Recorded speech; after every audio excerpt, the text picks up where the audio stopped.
Matik. Tag-ulan na naman. Tangin ng shit. Malamig na naman. O, yan. Dito na ako. Ayan. Diyan na ako. Ito lang, oh. Ito.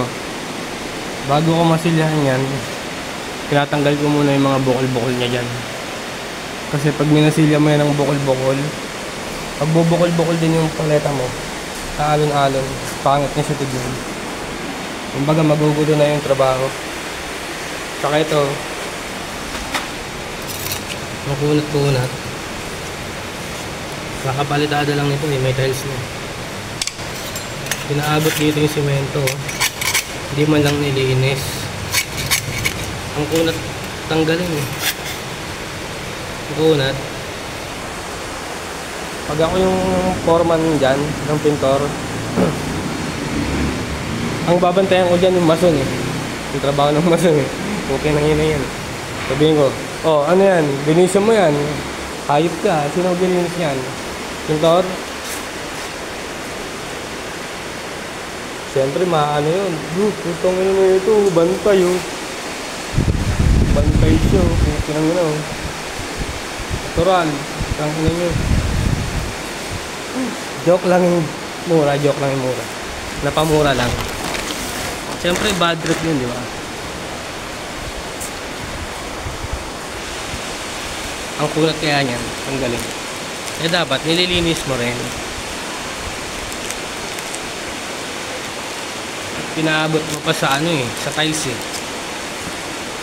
Tapos kami mamamroblema eh, no? Galing mo eh, no? Reklamador pa naman ako sa mga ganyan.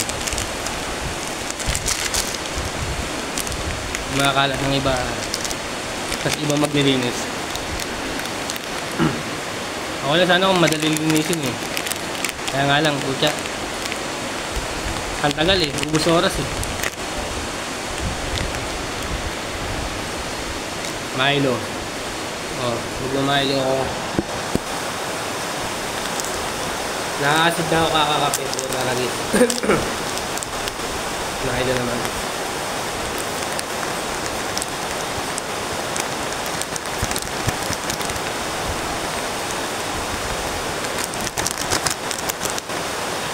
Ay, nako. Dati ang dami kong kasama. Mga tropa ko. Dami kong kasama dati. Sama-sama kami sa trabaho. Ngayon hindi na eh.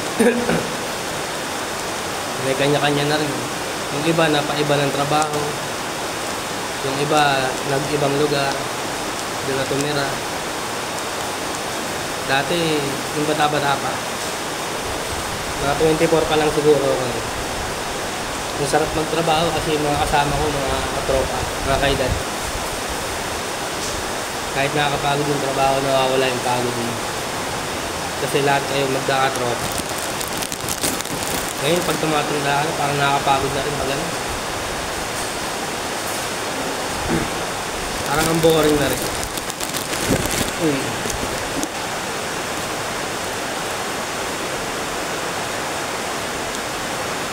Okay din. Isa walang trabaho, no? Mahirap yung walang trabaho.